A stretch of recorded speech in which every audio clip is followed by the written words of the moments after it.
your schedule should be loaded up with three things: lead generation, on appointments, negotiating deals. And if you're not doing one of those three things, then you need to essentially replace whatever you have in your schedule with one of those three things.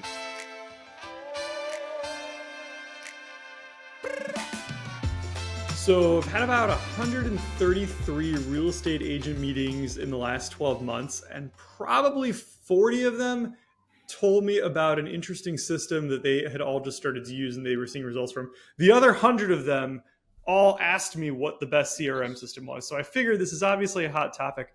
And so I'm really stoked today to have on Ryan Young.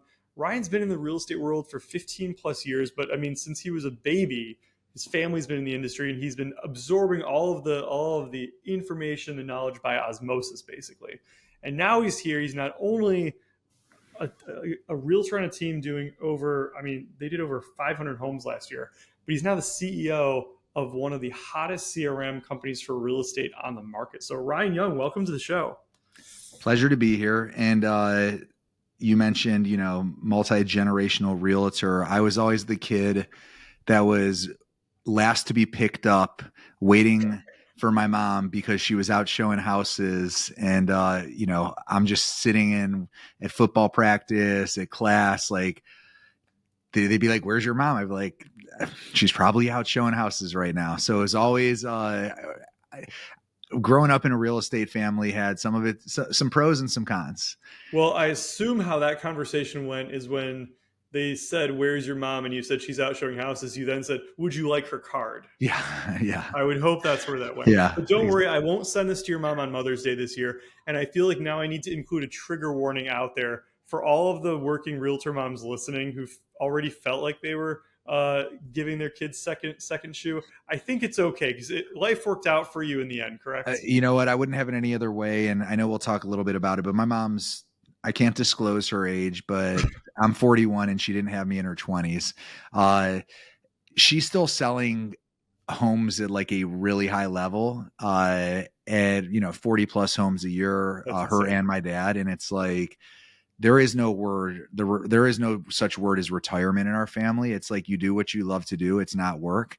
And I admire that. And a lot of my work ethic, and my passion for what I do comes from them. So it's like, yes, parents who are realtors, while, I was always the last kid being picked up, it's because my mom was out doing something that she loved. And that's ultimately instilled down into me.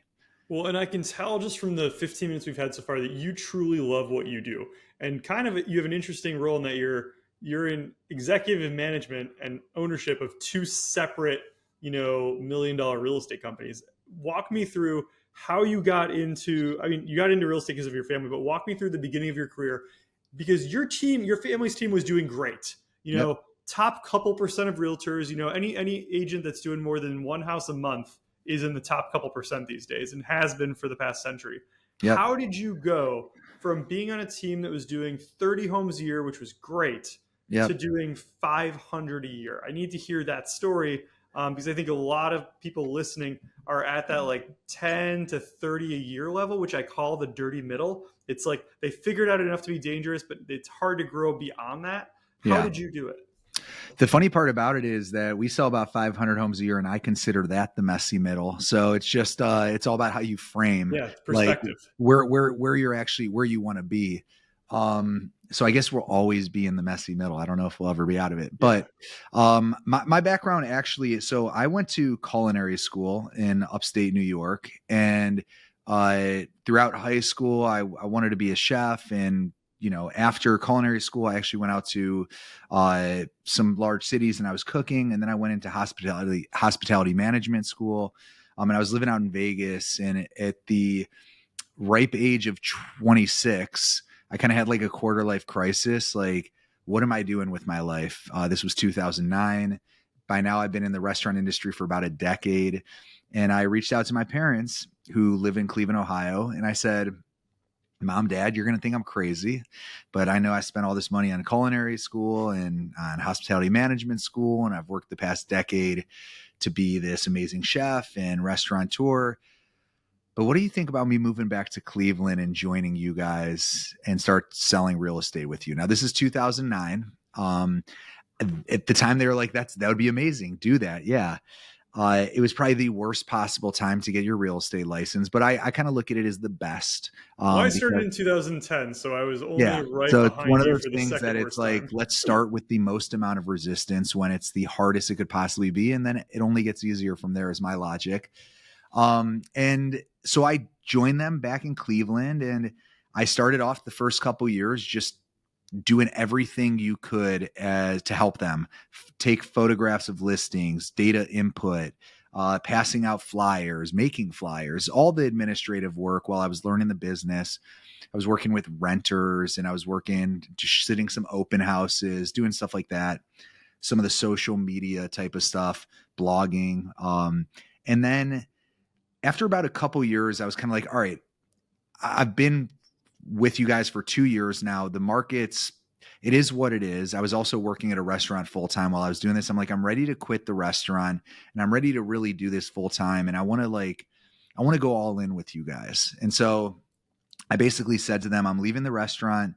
And if I do this, the only way I'm going to go all in with you guys is if we build something big. I'm like, you guys have been selling 30 homes a year for however long. It's like, you have a nice business, but like, if I do this, I want to build something big. And so they said, okay, you drive. And basically I took over. I started scaling the company. We went from 30 homes to, I remember the first time we crossed 100, which was probably a year later or so.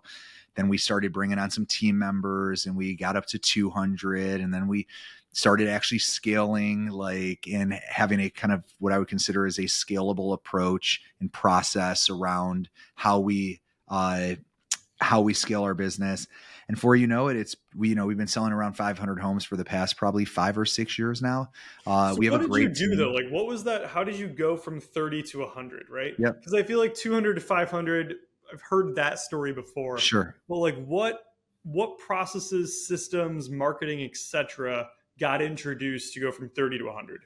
30 to 100 was purely just will, Okay, muscle, right? Like, in my opinion, if you can't scale, now remember, it was me and them, they kind of worked great. collectively, but it's like, if you can't in those beginning stages find a way to muscle through and grind out, call it 50, 60, 70 homes or so, um, I think foundationally you're building yourself up to fail if you can't build the skill set to be able to go hunt, right? Okay. I have a lot of friends in the business that have built huge businesses around third-party lead sources, and it's no disrespect to those businesses, but I feel very comfortable and confident that you can drop me off in any city, in a recession, in a great market, in an inflated market, in a buyer market, in a seller market, in a stable market. You can drop me off into any city and I will succeed. I genuinely feel that way because of what I learned back in 2011, 12 on how I muscled through generating the business that we generated. And it was a significant amount of work. It was sitting open, and not to turn this into a whole motivational thing, but it was Yeah. like, I'm sitting multiple open houses a week, and I wasn't sitting a 2-hour open house. I was sitting 4-hour open house, because why do we limit ourselves to holding an open house for 2 hours when it's like, no one's kicking me out. So why not be there longer and try to generate more opportunities? And it was door knocking, and it was calling expireds, and it was doing all those things that were really, we just don't want to do, but I did them. And what was interesting was in 2011, we were kind of bottoming out from a recession standpoint. Right. And so you started to see a lot of agents getting out of the business, because now they had the peak in '06. Their '07 were starting to kind of still peak, '08 starting to come down, 9 come down, 10 come down. We're starting to see a lot of agents get out of the business. And here is when I am running full speed, essentially working my butt off, doing everything I can. And so for me, that was really what taught me essentially to build the foundation of what the young team is, and kind of like the DNA of what the young team is. I started leveraging all those different tactics more from like 100 to 500. Yeah. 100 was just pure grit and will and Well, you're determination. putting in you basically converted all of the time you were putting into real estate. You converted into lead generating time. Yep. All the things I'm hearing: open houses, door knocking, Dollar making productive phone calls. activities. Yeah, you're Yep. dialing for dollars. And so that's kind of that's kind of what I'm understanding is the step one is Yep. you need to look at your calendar and look at the number of hours you're allotting to real estate, regardless of all the other stuff you have going on in your life, and figuring out how do I put as many hours as possible into the grind, into the hustle that we know are going to produce results. And I I love got that you said, why are we doing an open house for 2 hours if we can do 4? Why, if our coach is telling us to make, 50 phone calls, are we not making 100? And that's something that I think that's the difference between most of the agents doing 3 houses a year and the ones doing 50. That's I've that's usually it, because personality wise, there are some assholes doing 3 and there are some assholes doing 50. There are some great people doing 3 and there's some amazing people that are doing 1. Well, and I got to share this message with you. I always like to keep it. Yeah. And what it basically says is it was from April 2nd, 2010. And this person said, "Hey, I'll confirm the friend request as long as you promise not to comment about buying a house on my wall. We have already bought a house. Thanks." Okay. And I said, "Deal. But if you ever want to sell that one and buy a new one, you know who to call." She said, "Yes, that works." I was so aggressively on social media, like every day, like I'm out here, I'm calling, I look at this new listing. Like, and so I was DMing people, like all my, I'm 28 now, 2010, I was 28 years old, 27, whatever I was.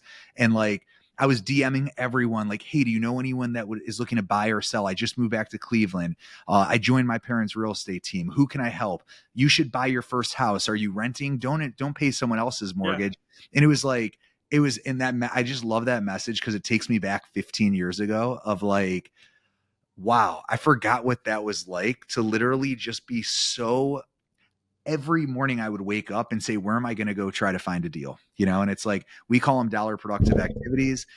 Your schedule should be loaded up with 3 things: lead generation, on appointments, negotiating deals. And if you're not doing one of those 3 things, then you need to essentially replace whatever you have in your schedule with one of those 3 things. And it's like, normally it's lead generation, and lead generation leads to those other 2 opportunities.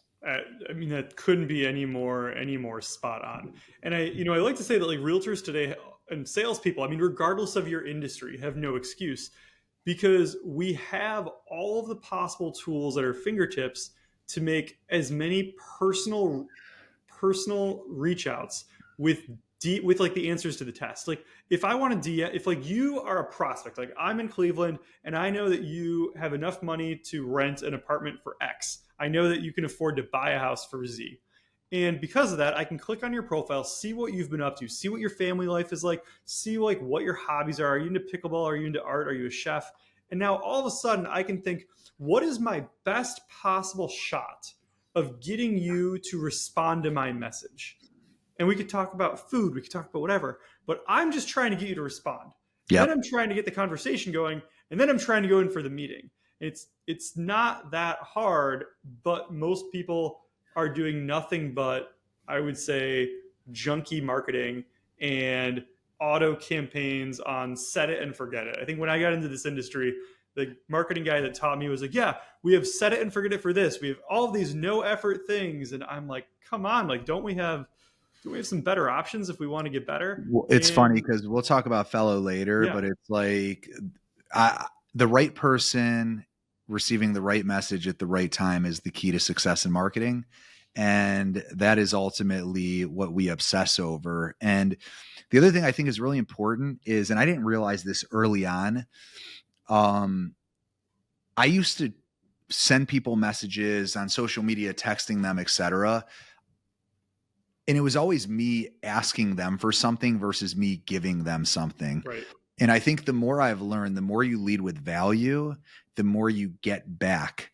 And so if your strategy is to reach out to a bunch of people and ask them who are they think, like we used to have this thing where it was like, you just call people and say like, "Hey, do you know anyone that's looking to buy, sell, or invest in real estate?" It's like, I feel like in today's day and age, that just doesn't cut it. Like, what do they owe you on why they should be referring you that business, versus how can I provide so much value to someone that they feel like they are obligated to return the favor. Yeah. And I would and some people won't ever, and that's okay. Right. And it's like, but there's something very fulfilling about giving first, and it all comes back hand over fist.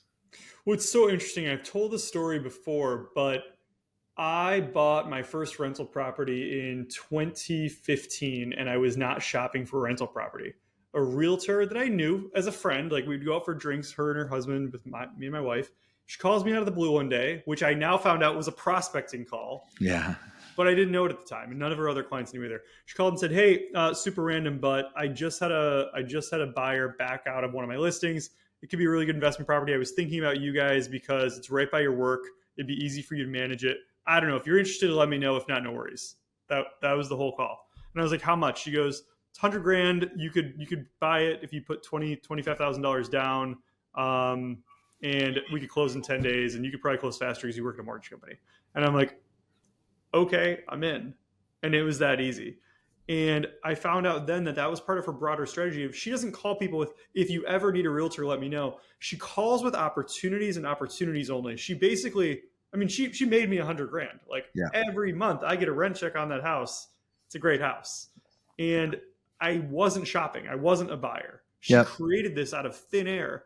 And when I talk to the agents who are consistently busy, they're consistently busy because they're creating the opportunities, and then they're just playing matchmaker with customers. 100%. And that's one of the things that we really excel at is off-market opportunities, being great listeners, asking a lot of hypothetical questions like, Matt, I'm curious, if you could get an offer on your home that made financial sense right now, would you ever consider that? Heck yeah. 1-3, I'm in. 1-3 and you're in. I love it. If you were to accept that offer, where'd you end up going? To be honest with you, right now my kids are little. I'd probably buy a house for 900, a couple doors down, or a couple streets away. I love it. So if we could find you a great opportunity for 900 a couple streets away, would you ever want us to send that over to you? Absolutely. I'm always looking. If you see something even a little bit modern or a little bit contemporary, I would love to look at it anywhere between like the 600 and 1.5 range. Love it. So just like that, that's what conversations sound like all day long. Now I've got Matt, that's a potential buyer, right? Between 600 and 1.5 for something contemporary, something modern, right? And I know what your number is, right, for your home. So now I'm going to be reaching out to you when we have an out of towner coming in and saying, "Hey, Matt, I know it's a long shot, but I've got an out of towner. They're great. Absolutely incredible people. They'd make great neighbors because I know you want to stay in the neighborhood, and they are totally flexible on timing. If I can get you that 1-2, would you be open to me bringing them by and seeing if we could, make it happen?" And you're probably going to say, "Well, I need to find something else." Well, if I can find you this other opportunity, then all of a sudden that unlocks this, this kind of chain of events, right? This is what we do as real estate agents. But the only way we have an opportunity to do that is if we can build rapport up front. If I just call you out of the blue and say, "Hey, Matt, will you sell your house?" You're going to be like, "No, I don't want to sell my house." Yeah. I need to build rapport and build trust within you that you're comfortable saying, "Hey, it's funny. If this opportunity came about, we'd be open to it." And so so much of that is giving first. And I just look at things so different now than the way when I first started. Ironically, if I had the skill set I had now, back then, it just doesn't work like that. But it's like, I think about how much business I probably lost because I was probably way too aggressive, because I was probably a little too assertive or a little too selfish in why I was actually reaching out. Now I look at it and it's like, oh, if I would have applied this mindset to when I really used to lead generate at a high level, I can't imagine the amount of opportunities I would have created. Right. And it's different. I feel like getting into that mindset takes a little bit of confidence, right? I kind of go back to For sure. like the psychological, it's like Maslow's hierarchy of needs. Like if you have your basic needs for like shelter and emotional stability met, you can kind of make it to that next level where you have the confidence to not be so salesy and aggressive at first. You can be a little bit more real. You can listen better. And then I call it like game planning, where I figure out like, okay, of all the things that I could sell or pitch to Ryan, what's my next move? Like what is the greatest possible win for both me and him? And I'm figuring that out throughout the whole conversation. Yeah. 100%. I mean, that's you know, the relationship is what we all yearn for. And I think that's why so many of us get into this industry, right? Um, it's also the difference why you have to understand working with sellers and working with buyers is a totally different transaction and Right. experience. Psychologically, the way a buyer approaches buying a home is a lot more relational and a lot more experiential. A seller approaches selling a home a lot more through a transactional lens. And so it's like one of those things that it's like, as you're building your business, understanding the psychology of both and how you approach both of them are two totally different animals. And so it's interesting that so many agents jump in naturally on the buy side because it is more relational. And then they start to move over to more of a transactional based business. But understanding that and unlocking that has been really helpful for myself and our team. Well, it's so interesting that you bring that up because this is not a topic I think we've covered in the last couple of years in the show, but it's that, most real estate professionals market to customers in a blanket fashion. And they're in essence like marketing for business, but they're not like coming up with specific messages for buyers, for sellers, and I think investors are a whole nother category. They're not buyers, they're different. They're And I non-emotional think buyers. that, They're transactional buyers. right, they're transactional buyers. And then you also have like marketing for referrals. Like, so you kind of have like all of these little buckets. And most people, when I say like, hey, like, what'd you do today? They're like, oh, I prospected. I'm like, well, what'd you prospect for? They're like, oh, I was calling my database.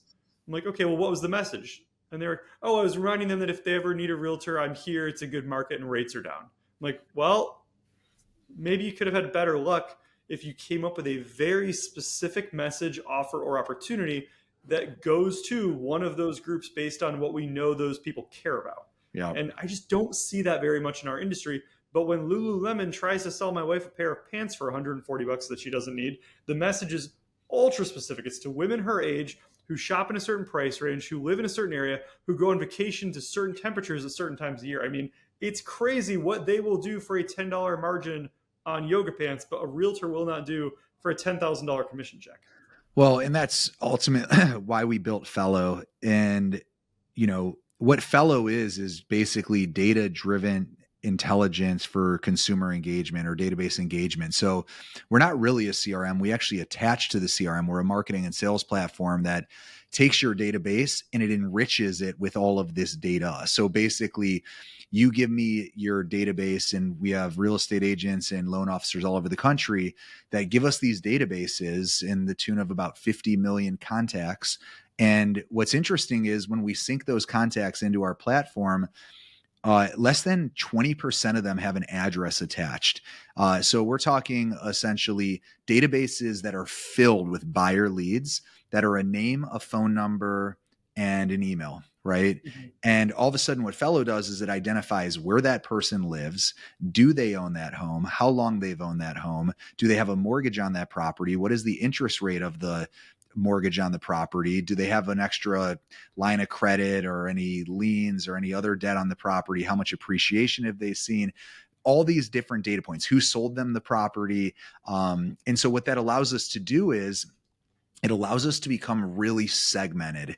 And if you're not thinking through the lens of segmentation in your marketing strategies, you're missing out. In today's day and age, it's just not going to cut it. And so there's a significantly different message that you send to a homeowner versus a non-homeowner, to a homeowner that's been in their home for over 10 years that has a ton of equity versus a homeowner that's been in their home for less than 5 years and doesn't have a lot of equity. A homeowner that has a 7% interest rate on their home versus a homeowner that has a 3% interest rate. And so you leverage all of these different data points and you start to create engagement with them.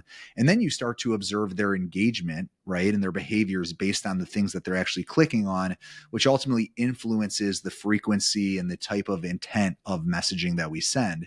And so I'm kind of, going off on a tangent, but my point of saying that is like, if you think the don't forget to set your clocks back email is going to drive you business, like you're playing a game 20 years ago, right? Like that's just not what cuts it. Like we have cell phones now that tell us the time. I don't need an email reminding me to set my clock back from my local real estate But agent. people do still use the excuse when they show up late to play pickleball with me on Sunday morning after the clock's changed. I'm like, bro, your Oh, iPhone sorry, I changed overslept. the The time clock's for gone you. back. Yeah, definitely an Yeah. excuse. But my point of saying it is like you need to be so value driven in your marketing message and so segmented in your message. And if you're not, and you're trying to send Matt women's yoga pants for $140, he's probably not going to engage with it, right? Unless it's the day before my wife's birthday and Unless you're it's the offering day, me and free rush shipping. which is also a great segmentation of like, Right. do you have a spouse and what is their birthday? And then do we send them a message, which is brilliant, right? Like, Right. but think about how granular that is of like, I'm going to actually sell you something or market to you something that's not even for you based off of these very granular data points. My only point of saying this is when it comes to sales strategy and reaching out to your database or marketing, but when it comes to sales, you need to be so focused on who your ideal customer profile is. You need to have an obsession around that profile, and you need to have a message that is relevant to them. Whether it's a unique selling proposition or value proposition. And essentially, if you're just doing this spray and pray approach of calling your database and saying, hey, do you know anyone that's looking to buy, sell, or invest in real estate? You're going to see the juice probably isn't worth the squeeze. Now, that being said, the caveat is it's better to do that than do nothing at all. Okay. So I know people that literally just walk around and door knock and they generate business from it. Can I think of more efficient ways to generate more business? Yes. But ultimately, if they are having success doing it, I'm not knocking them because they're out there hustling and generating opportunities. The way I look at it though is I am much more of I want to be as efficient as possible, strategic as possible. And if I can essentially segment and create a lot of efficiency and very targeted messaging, whether it's a sales message or a marketing message to a small group of people, I have found that I have a lot more success converting at a higher clip. 1000%. I think when I first got the message about Fellow and what you guys were doing, I was meeting with an agent, and I always start with like database. I always start with CRM because kind of like in marketing, you have to have a message, and then you have to have people to communicate that message to. And so my whole spiel for 10 years had been, all right, go to a coffee shop, work on your database, put it in an Excel sheet, put it into whatever CRM you want to use, and then go through each line on the spreadsheet and whatever data you're missing. If it's the address, you're going to use this app to find the address. If you're missing the email address, this is the text you're going to send in. We kind of had this process. And then someone I met with was like, oh, my team uses Fellow and it does, I think, most of that for me. So I was like, oh, interesting. So I checked it out and I was like, sure enough, Fellow has all the systems to do that. So Yeah. it's now it kind of lets agents start out their CRM journey with, I guess, the opposite of garbage in. They Yeah. can start out with like all of the enriched data in there Yeah. that they need to then figure out what's the play. Yeah. And the funniest thing about it, and I have a postcard somewhere sitting on my desk I got the other day from like one of the largest national IMBs. And it said, considering a refi, scan here and get lowest rates, right? I have a 4% mortgage on my home. And it's like, I don't know why I got that postcard. Like they should have known, right, based on public data, right, that you're not a candidate for that offer. Like, and so the funniest thing about it was that I was on a call with them. And I'm like, guys, why? It wasn't through Fellow. And I'm like, why am I getting this postcard? And they're like, well, were you on the site? And I'm like, I was probably on the site be the first time we did a demo. And they're like, well, maybe we're just retargeting you. I'm like, but there should be some segmentation that shows my interest rate. And I should never have received a message. The reason why I shouldn't receive the message is twofold. First off, it costs you a buck or whatever it costs to send out that postcard. And also it's a terrible consumer experience when I go and scan the QR code. Then all of a sudden I get bombarded with phone calls from you guys and people say, hey, we saw that you're considering refining. And I said, yeah, what's your current rates? And you say it's 6.5. And I say, well, I have a 4% mortgage on my property. And you say, well, why would you ever refi? And I'm like, well, why would you ever send me a postcard that tells me that you can get the lowest rate? But segmentation is so important, leveraging that data.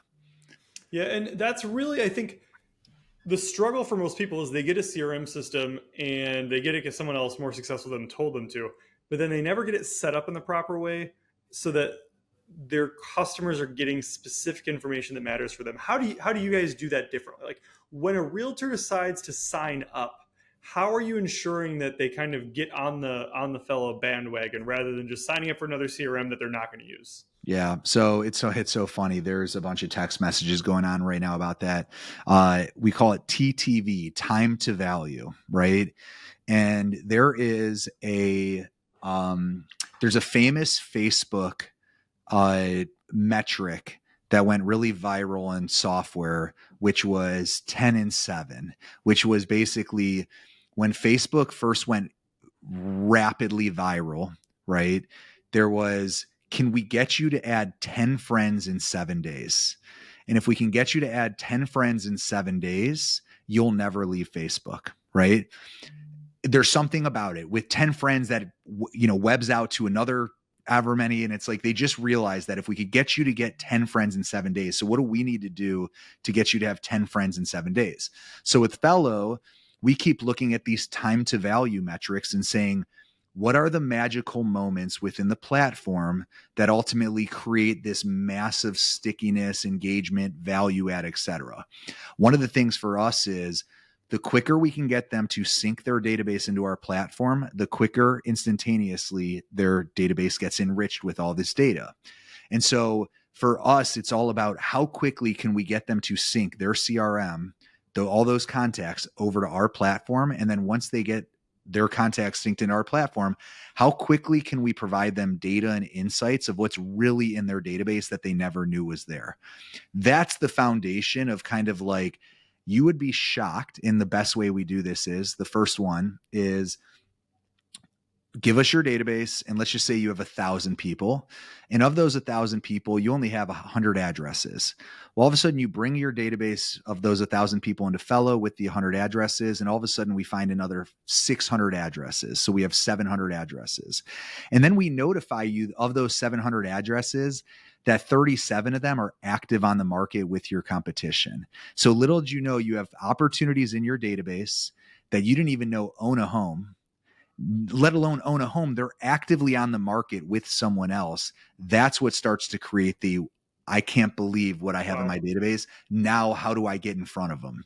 I don't want to lose any more of these. I didn't even know they owned homes, let alone that they're on the market with someone else. That's the secret sauce right there. And I That's the love hearing sauce. that. Yeah. We notify our agents every day of any opportunity that goes on the market without them. We notify our loan officers every day of any opportunity in their database that takes out any sort of mortgage in their database without them.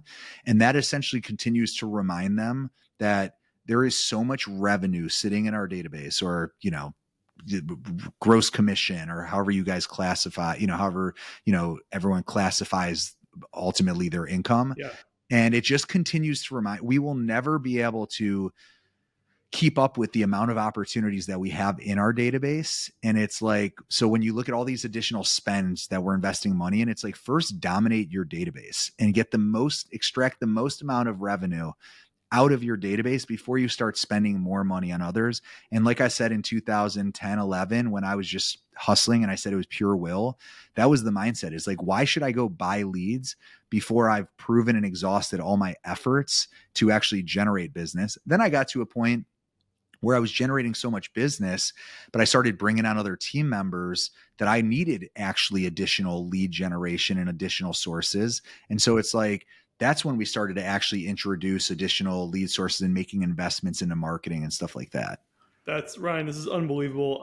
We could probably talk for 3 to 4 hours. If an agent wanted to get more information on Fellow, or kind of see if it's a good fit for them, or maybe depending on their level of tech savviness, Sure. How would they go about that process? Super easy. Just go to fellow.ai, and that's FELLO.ai. So it's just the easiest way. You can literally, there's so much information on there. It talks about pricing and all the case studies and social proof and all the data that we have on databases. So I would start there. And then, if you want to give it a spin, just request a demo and we'll get you all set up. All right. And then the question we always end with is, if someone has a client moving to the Cleveland area, how would they get a hold of your team? theyoungteam.com. Just, there's a contact us right when you land on it. Go to theyoungteam.com or just Google the Young Team. Something I'm super proud of. You'll hear me say a lot of times on big stages is we've got about 1,400 5-star reviews on Google. If you Google us, if you Google the Young Team, if you Google Ryan Young, we're going to pop up all over there. And so there is no shortage of ways to get in touch with us. Well, I'm really glad that your parents decided to give it the Young Team and not the Old Team, because that's just much better branding. What's so funny is when I first joined them, they literally had a white Hummer my dad had a white Hummer with both of their pictures on it. And it was the most embarrassing thing. I'm a 26-year-old, I'm single, I'm 26 years old. And I'm like, I cannot be. And they're like, we'll put your face on the Hummer. I'm like, hell no. No, like, can't get girls with my face. Yeah. I'm like, the last thing I need is like me or you driving around with that thing with my face on your Hummer. It's like, there is no chance. And so it was one of those things that I immediately said, we're changing the brand. We're taking our faces off of it. We're going to something much more scalable. So it was funny. I remember at first they were like, we can't do that. Everyone knows our faces. I'm like, but we're trying to build something bigger than us, Yeah. And so it's just amazing how 15 years later, Well, that's also, I know we got to get this off air, but so many agents start with their name. Their first and last name is their team name. And then eventually they're like, oh wait, no one wants to work for, John Smith. They want to work for the Smith team. Yeah. And so you drop the first name, you move on, and you go from there. But Ryan, dude, thank you so much for being a guest on the show today. I think everyone got a lot of value out of what you had to say. I love it, man. Appreciate you.